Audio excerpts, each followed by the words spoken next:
बहुत सारी भौतिक सुविधाएं उपलब्ध है, जिसमें स्मार्ट बोर्ड है, कंप्यूटर लैब है, इसके अलावा साइंस के अंदर जो तजुर्बे होते हैं लैब है वो है। इसके अलावा बच्चे खेल कूद के अंदर भी रस ले, इस तरह की आधुनिक सुविधाएं है।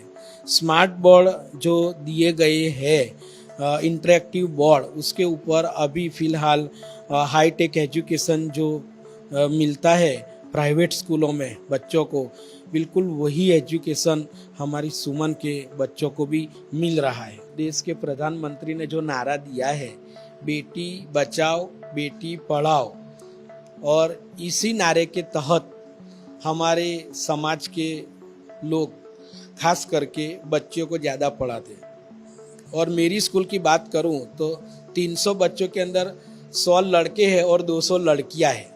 इसका मतलब ये हुआ कि हमारी लड़कियों को पढ़ाने के लिए अब समाज जागरूक हुआ है, और उर्दू मीडियम में ये 10 से भी 12 तक का एजुकेशन लेकर हमारी लड़कियां आज कदम से कदम मिलाकर चल रही है, और समाज में, देश में, मुल्क की तरक्की के लिए बहुत कुछ अपना योगदान देने के लिए यहाँ से तैयार होकर जा रही है। मैं बचपन से सरकारी स्कूल में पढ़ते आ रही हूँ, उर्दू स्कूल में, क्योंकि हम प्राइवेट स्कूल की फ़ीस अफोर्ड नहीं कर सकते। मेरे पापा रिक्शा चलाते हैं, अब वो इतने अफोर्ड तो कर नहीं सकते कि हमें प्राइवेट में पढ़ाएं, इसलिए मैं बचपन से सरकारी में पढ़ती हूँ।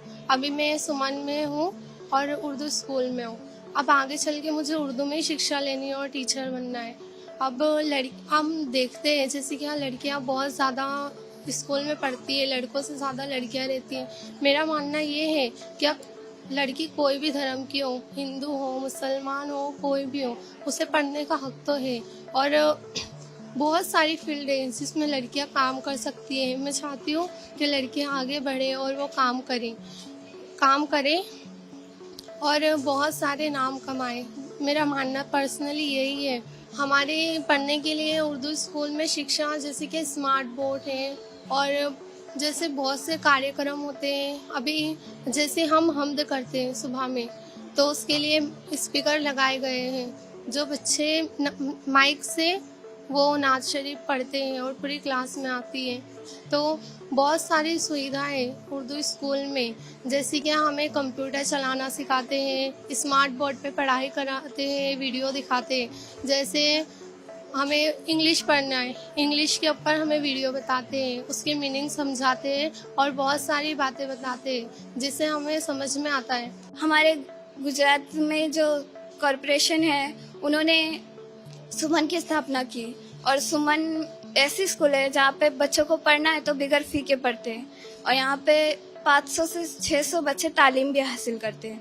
और हमारे मुस्लिम समाज में लड़कियों को बहुत कम पढ़ाया जाता है, और उनमें लड़कियों को कम पढ़ाया जाता है। और मुझे टीचर बनना है, मेरे वालिदैन तो मुझे पढ़ा रहे हैं और मुझे टीचर बनना है, और मुझे टीचर बन के मतलब जो बच्चों को उनके वालिदैन नहीं पढ़ा रहे तो मैं उन्हें समझा सकूं कि बच्चों को पढ़ना कितना ज़रूरी है। और बॉयज़ को ज़्यादा पढ़ाया जाता है, गर्ल्स को कम पढ़ाया जाता है, तो मैं उन्हें ये समझा सकूं कि बॉयज़ जब पढ़ता है तो वो एक खानदान को पढ़ाते हैं, मतलब गर्ल्स जब पढ़ती है तो वो दो घर को चलाती है और वो 2 खानदान को पढ़ाती है। और इसीलिए गर्ल्स बहुत जितनी तालीम ले उतना अच्छा है, क्योंकि गर्ल्स घर में रहती है, वो अपने बच्चों को अच्छा सिखा सकती है। और अगर वही तालीम हासिल ना कर पाए तो हमारा समाज कैसा चलेगा। और फिर गर्ल्स को ऐसा किया जाता है कि 10वीं हो गई बहुत हो गया, पर उनको आगे पढ़ाया जाए, आला से आला तालीम दी जाए तो वो 2 घर को पढ़ाकर और अच्छा बना सकती है।